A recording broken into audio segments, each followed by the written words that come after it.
Are you struggling to regain sustainability in your life and create a positive life stance? If so, listen in as courageous women share their empowering struggle of how they came through the trenches to restart and recreate a victorious life worth living. They took their power back.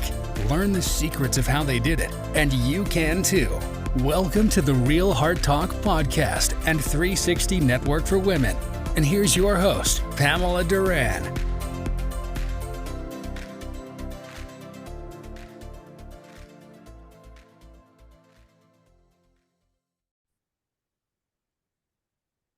Welcome, Real Heart Talk listeners. You are enough tonight. I am so happy to bring to you Greco, and I hope I said that right, Anne, from Orlando, Florida. She is a clinician and she coaches executives and leaders on managing their anxiety and taking control of that and creating that sustainability and overcoming it. So I'm so happy to have you here and to share your knowledge and skills and guidance and some strategies to help our listeners if they are in a leadership or executive role. Welcome. Thank you, Pamela, for having me. It was so exciting when we were talking about what you do and talking to the number of people who are executives in business, women who are really creating their own unique voice and wanting to manage stress and create a powerful presence that really resonates with them and the people who they serve, and do that sustainably. Do it in a way that they can have a work-life balance, that they can also experience productivity, and the other part of it is just making a big difference in the world. So some of the questions that people ask me a lot of times, are how do I do that? And also to people who don't understand exactly what we're talking about, just to clarify, people who are in an executive role, people who are leaders, are people who everybody looks to. And so they have a tendency to put a lot of things before themselves and a lot of people before themselves while still maintaining a graceful and poised presence in everything that they do. And some people do that really well with a balance and manage to set boundaries and have wonderful conversations and connections. And other people are kind of faking it till they make it. So that's one of the issues that I think that I see sometimes with people who are executives and in leadership. Another one is the tendency to feel somewhat isolated, if that makes sense, where they just, there's one of them and they have a team or teams looking toward them, and they are accountable and they are managing a lot of things. And so what they do has a tendency to have an influence and an impact on everybody around them. And it's a wonderful place to be in. It's exhilarating for those who take that on. And then there's the part about being able to do it sustainably and doing it in a way that it really does enhance your quality of life and create the effect that you're wanting to create. So that's a little bit about that niche in terms of who we're talking about, and really being able to say, I'm responsible and accountable for whatever happens in my life. Yes, and I love the points that you bring up about these people are putting everybody before themselves. So is there a strategy that you talk to them or share with them that they can implement in their life to put themselves first and then take care of the masses? What is that like? What that conversation? That conversation would be about recognizing that taking care of yourself actually allows you to provide more for other people, knowing that your needs are taken care of, that you're feeling your best, that you're looking your best, whatever that means to you, taking care of yourself. And there's in a conversation, it can be very extended because if we talk about self-care, there are 5 different areas of self-care that we would go through and talk about to ask people, how they're doing and let them assess that so that they can take a look and then possibly make changes if they want to make them. This is if somebody is having a conversation with me and working with me. And what I tell them practically is to recognize that putting that in place first makes a difference for the people that they're going to be talking to, because it also gives them it gives everybody a foundation, but it also gives the people that they're sharing with, this extra energy that to listen or to guide or to solve problems, put out fires, whatever it is that people are coming to them with, or whatever people are looking to them for. So, and I think that, sometimes when I'm going to give a talk, will start as basic as, how are you breathing right now? And this is the most as tangible as I could possibly get. And I'll even ask, are you breathing right now? And everybody will laugh, because of course they are. At the same time, are you focused on your breathing? For example, is it a very shallow breath? Or are you taking the time, and everyone will be able to hear this, taking the time to inhale through the nose and expand your rib cage, fill the lungs, and then exhale through the mouth. Mm-hmm. And as you're doing that, you're cleansing the windpipes and releasing tension. And believe it or not, it's a very simple, cost-effective way to manage stress and lower it. And it doesn't take a whole lot of time, and Right. it doesn't necessarily have to be anybody know you can actually do that quickly before a meeting, before you're speaking, before something that is coming up that you are going to have to do.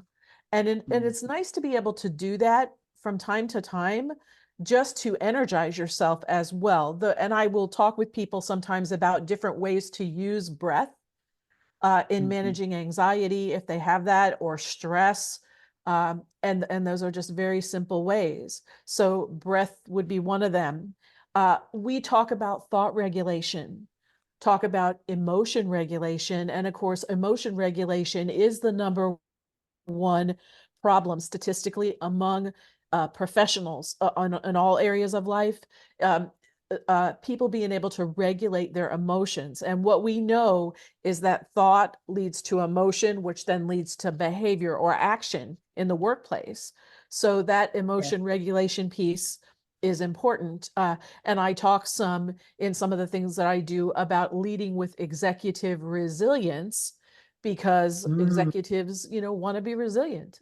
They want to have enough energy left over by the time they finish doing all the things that they're doing in a given day or in a given week, whenever, whatever that is, so that they are ready. They're Yeah. not just in constant recovery mode. I've met people, and some of them are in constant recovery mode. They finish Mm. work, and then the rest of their downtime when they're not working is recovery. And then there's also the forced recovery. I was in a group of people, and everybody was really driven, and 2 of the people ended up in the ER doing a challenge, My and that's a goodness. matter.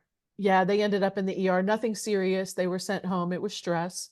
But they Wow. were in this motivated, driven group. This is a while back, a motivated, driven business group. And the group, the coach issued a challenge, and 2 of them ended up at the ER. So yeah, Wow. didn't have to be. Yeah. I can say so. I love the breath work and the fact that you mentioned that, because honestly, I've heard that twice this week. I'm like, okay, I must need to do some breath work because they talked about that, breathing in and then breathing out like you're pushing through a straw. I think even my pastor was talking about that this week, not and John Asrap. So there was like, you're up there with them, Yeah. and so that's great. That's a good, and of course, our mindset is always a good place for us to work on and make sure we have those affirmations and that we have clarity Mhm. and that confidence, as we're moving forward. Now, one thing I want to ask before we talk about these last 2 things you said is, when in your practice, when you're meeting with the people, are you doing a personality profile first? Because everybody is different, right? And that's a big part of that emotional arena. And so that way, do you do that at all? I'm just curious, so that you know how to approach them, or how they learn best, or how that they work best. I mean, everybody is different. So how do you address that? I d- I do what is my own inventory, and it is a mixture of things that are clinical things, questions, and it is also a mixture of personality. And those are things that I have developed over the course of time.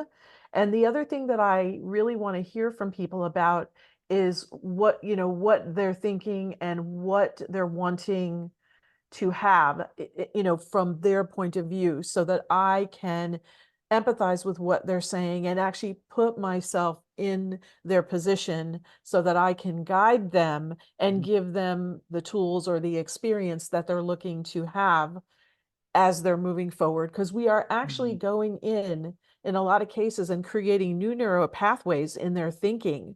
We're creating new habits, and they're very transformative. They're literally so transformative that what used to seem like stress does not anymore. What used to seem like anxiety just simply isn't there sometimes.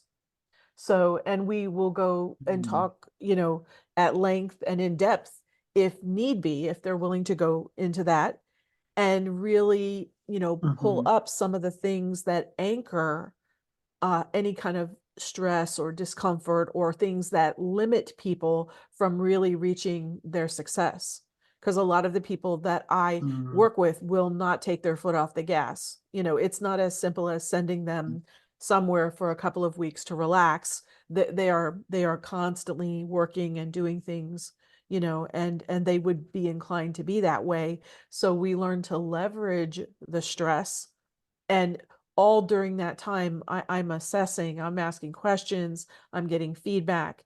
And and then there are times that I will ask them to do something specific. If I need more information, I will have them take, there's many inventories related to person. If you've looked into that topic, Pamela, there's many inventories related to that. Uh-huh. And I think people get a kick out of completing them just Okay. based on what they learn from it. So Gallup has some really great ones, and I like the Gallup ones because they are really geared toward motivation. And so if you've taken some of those, I've invested with them, and they have some related to motivation and success and learning style and those kinds of things.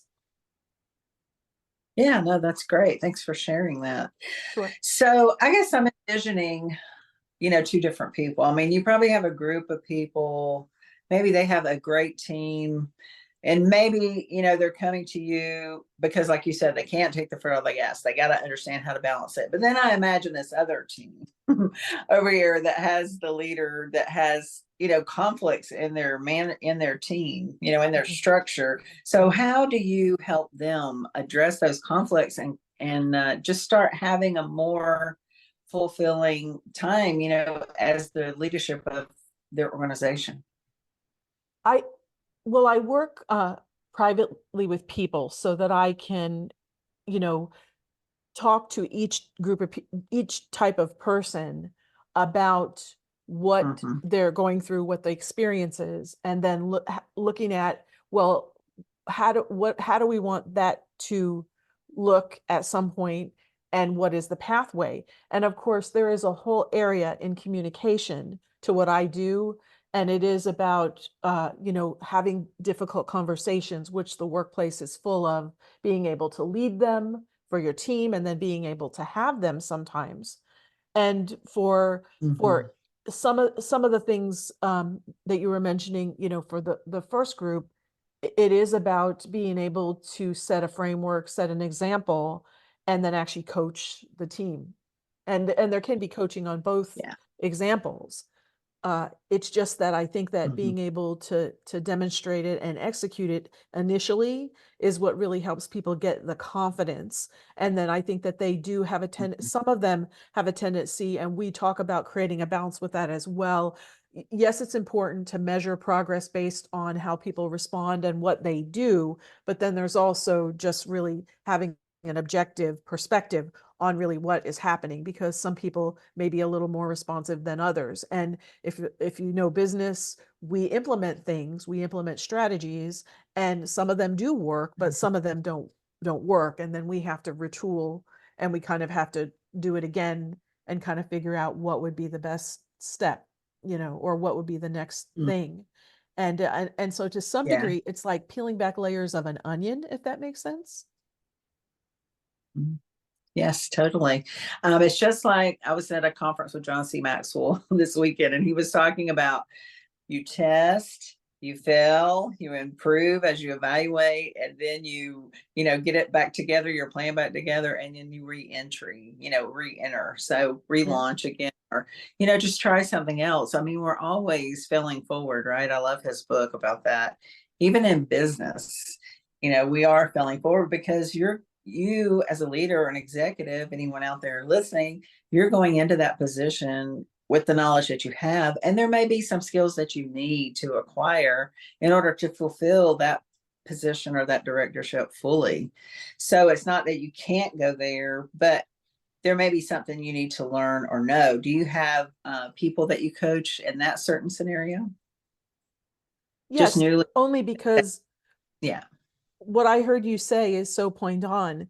When you step into that role, there is no way you can know everything. There is no way you can predict everything. The people at the top of their game who are really transparent business coaches and other people that I know will acknowledge that to some degree you're using your intuition, you're trusting yourself and what you are thinking.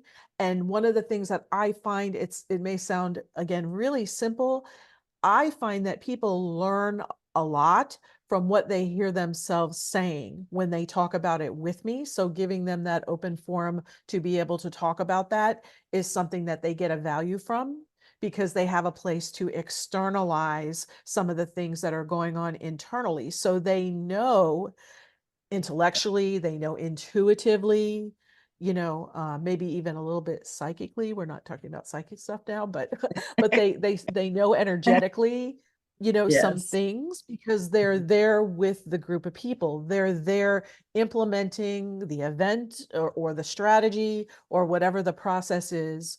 And if they're doing things that are related to generating revenue, they have that capacity. And sometimes it's about being able to tap into that, being able to have that place where you can kind of talk about it. And then if there is any confusion, be able to clarify it, clean it up. And then the other thing that I find is too, sometimes people have things that kind of work, are intertwined with it, maybe things from the past that Mm. actually, if we extract them from the current situation, that is the things from their past, and we give Mhm. them a clean slate, then they are able to kind of talk about what they want to do, create that plan, move forward, and then it goes really well for them. I love that. Getting rid of the limiting beliefs. So you're not carrying it forward with you into your new role or into your new team or Mhm. into your existing, where Yeah. you're at. A lot of times, but that comes with awareness, right? Our change first Yeah. comes with awareness. Do you talk about that in your coaching? Yes, and I think especially for people, if they are coaches and executives and leaders, are similar to coaches or therapists or other people, spending that time doing that is important. I think it actually does help a person be able to sit in a chair or be in a position where they can provide support to other people, where they can create events, if they're creating 3-day events or whatever it is that they're asking their team to do or working together with them on, and being responsible for, being able to do that work that we're talking about, and do those things to give themselves the ability to be resilient and to also come from a really clear space. And how we are, the way in which we approach a situation or people does make a difference in what else happens and how they respond. So It does. Tone, right? Our tone is is a yeah. big for having conversations or communicating. So I want to jump back real quick to the emotional regulation that you were talking about and how, and this is what I feel, and then you can just tell me what the out there, what is the like the most consistent emotional issue that you run across. But I feel like because people are so passionate about their job and they put their all their emotion and work into what they do. And sometimes I think that does cross over into your identity, right? You don't really mean for it to, but because you're at work more than you're anywhere else awake, Mhm. and you're trying to build something, like you said, or create something or implement something and work with all these other people, different personalities to do that. The emotions do run high. So what is the most common, I guess, emotional situation that you've seen, and how did you direct them to deal with it? Well, I think that I have seen people talk about being frustrated or angry with Mhm. whatever it is, a particular situation, more so frustration or anger probably than overwhelm. In other types of settings with other populations, I'll encounter overwhelm. But this particular, if we're talking about executives and leaders, they're going to talk about the frustration. So I help them understand stress in the workplace, and that's a whole area, like the nature of work related stress in the work, stress in the workplace, and Right. the anatomy of it, and the anatomy of it involves the components of that involve the things that are the specific factors or situations that trigger a response, and then the response to it. So, and Mhm. when the person or people encounter a stressor, their body has a response to it. There's triggers that affect them. And of course, that's when people get into that. You probably have heard fight or flight type of a thing. Yes. That's when they have a Yeah. tendency to go into that zone. And then there is, considering those acute stress factors and then the chronic ones. And that's when stressors persist and then Mhm. they become unmanageable. And of course, physical things happen whenever we're talking about stress or anxiety. That's one of the reasons why I led with breath. You Mhm. are going to have something that is called somatic complaints. And a somatic complaint is when there is a physical reaction. People can actually feel it in their body. And if anyone studied psychology, it's almost like that theory called Gestalt. If one time when they were Mhm. practicing Gestalt therapists, they would ask you, you tell them, I feel mad. They would go, where in your body do you feel it? And they would have you close your eyes and kind of do a little scan, my head, my neck, my shoulder, and anxiety is full of those things. In fact, you might laugh at this, but to promote Louise Hay, but Louise Hay wrote a book, You Could Heal Your Life. And they Yes, had I have. many versions of that.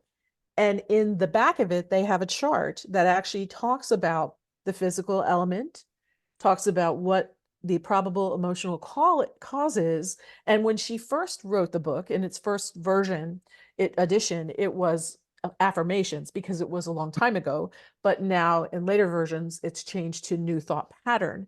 And I believe when I was looking at it online, I think that they re-released, so they may have had another edition, but it's a legacy that she has left behind. And a lot of people go by that. And I would sit in my office sometimes and I would listen to people talk and I would go through that chart and I would kind of ask them questions according to what it said in that chart to help them to identify what could possibly be going on. So, because it Mm. gives everybody the ability to kind of look at that. And that's a really great book to have on hand because you can look that up yourself. Everybody who's listening, if they're interested in understanding a bit more about what happens, there's a physical element, a physical health issue, maybe a pain or an ache or something like that. There's the probable cause that is emotional.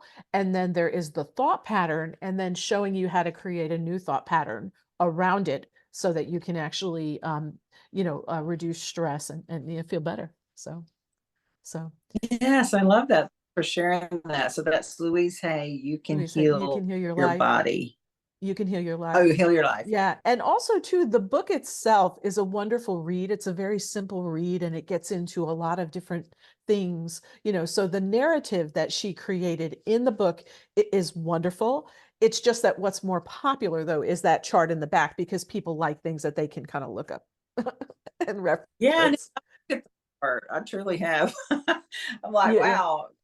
because the book I have does have that chart in there. So that's amazing. So one thing that I did notice too, Anne, is for my own self over the years, because I am passionate about my work, I have projects that I led. And when I was so into that project, when it came to the end, I would get sick. And so, I mean, it's just like all of that I just took out on my own self, but I was holding it off until I finished. But I've realized that, and I do not do that anymore. But for Mhm. people that do that, what do you recommend? So when they get to the end of the project, that they don't get sick. Do you have any thoughts? Yes, yes. Well, and I'm glad that you said that, because that's the next thing after we say something like, here's what it is, here's what acute stress is, here's what chronic stress is.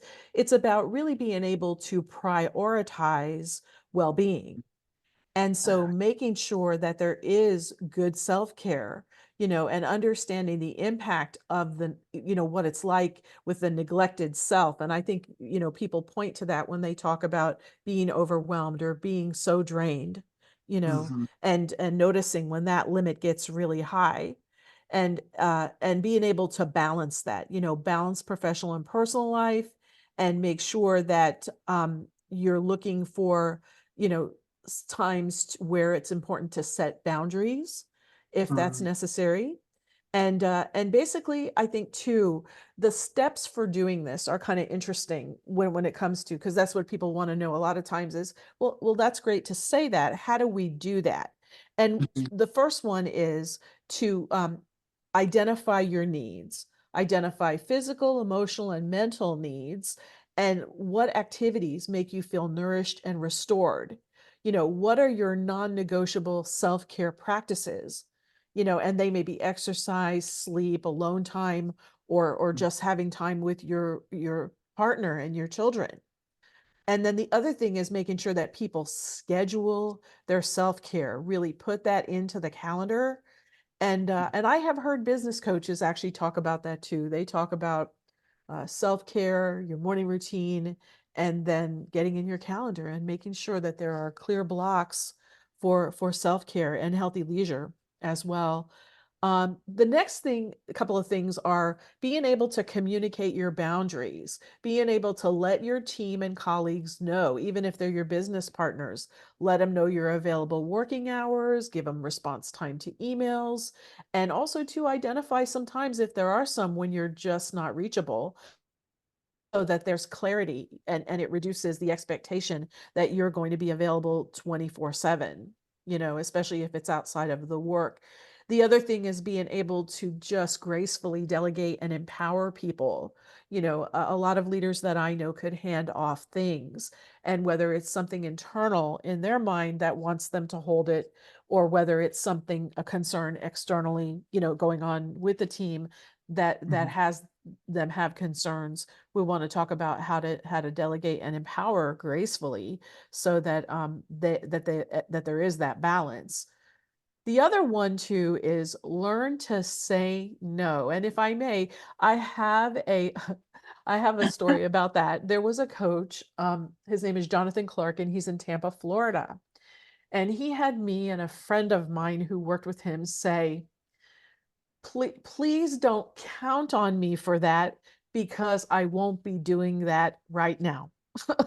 He had us memorize that and go and say that word for word. And it was challenging to say. I don't know how that lands for you or the people listening, Pamela, but if you've Please never don't said something like that, say it again. I want to hear it again. please don't count on me for that, Okay. because I Count. won't be doing it. Yeah, I love that. That's pretty direct and to the And that is point when they ask without you you. to head up another committee, or that is when they ask you to put out a fire that they have to do, and for some reason they are calling on you and Yeah. seeing if they can get an emotion, a Yeah. response, emotionally or otherwise. Yeah. So learning to say no. The next one is setting technology boundaries. Because I of people have challenges with that. Sometimes they just don't have a way to regulate that before they knew it. Their phone became a constant part. It's the first thing they touch in the morning. It's the last thing that they touch in the evening, So You have setting a some bed. technology boundaries. Yeah. Exactly. We have a bedtime on our phone. It'll go to sleep. You don't even get notified. So it's happy. I'm Oh, happy that's about that. fabulous. Yeah.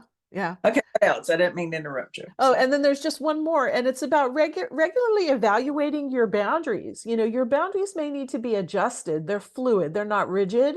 And as your circumstances change, review your self-care practices and boundaries to ensure, that they are actually serving a purpose, that they're also, serving your well-being, but then also keeping things, in whatever you're managing balanced.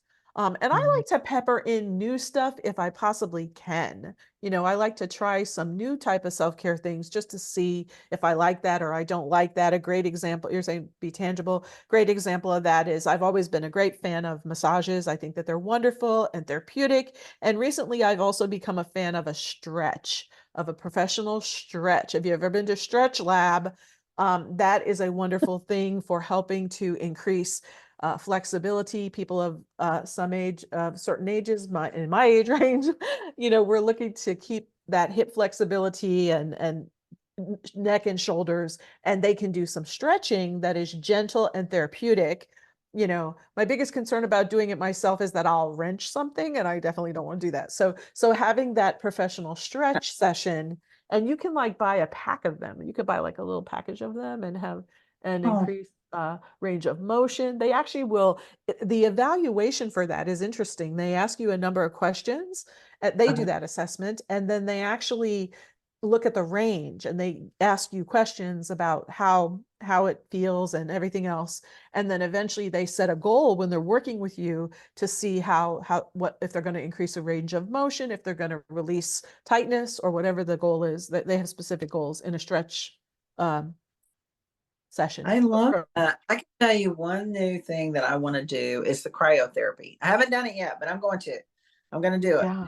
I've heard that that's really great for you. It treats inflammation. It helps you just look younger.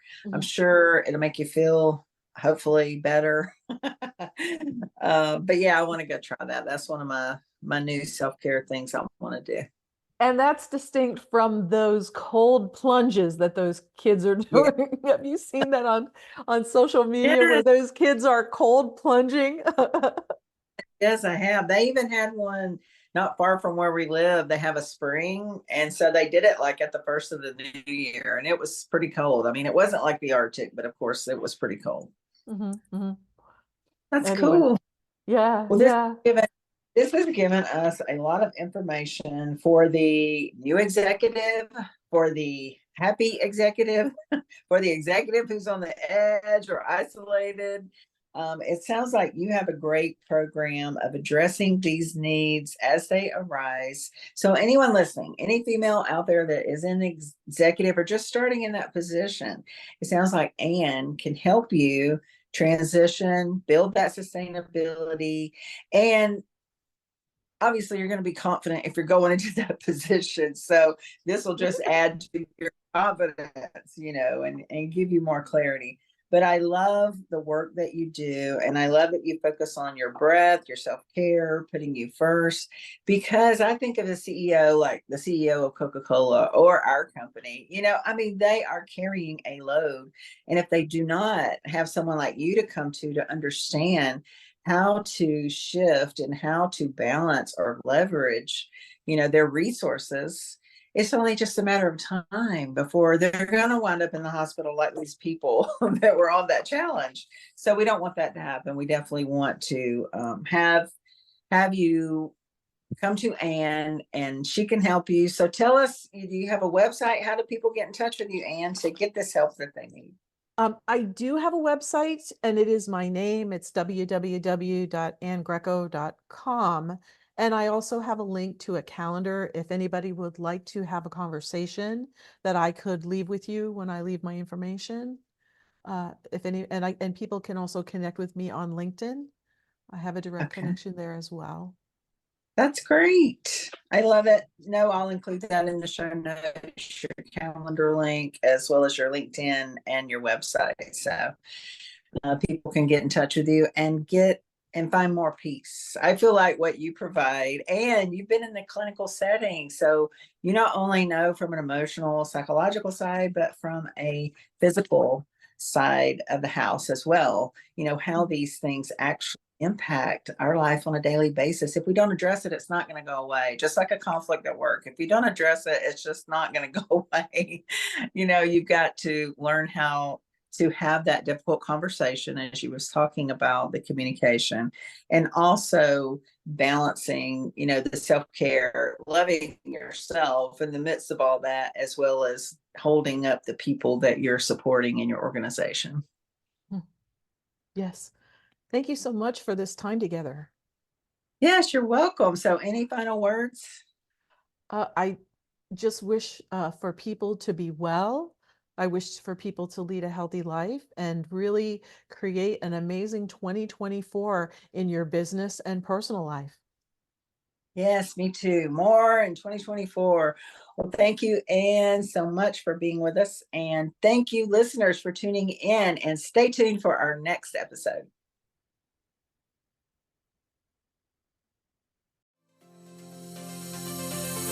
Thank you for joining us today on the 360 Network for Women and Real Heart Talk podcast. We're so happy you could join and hope you stay tuned for the next episode.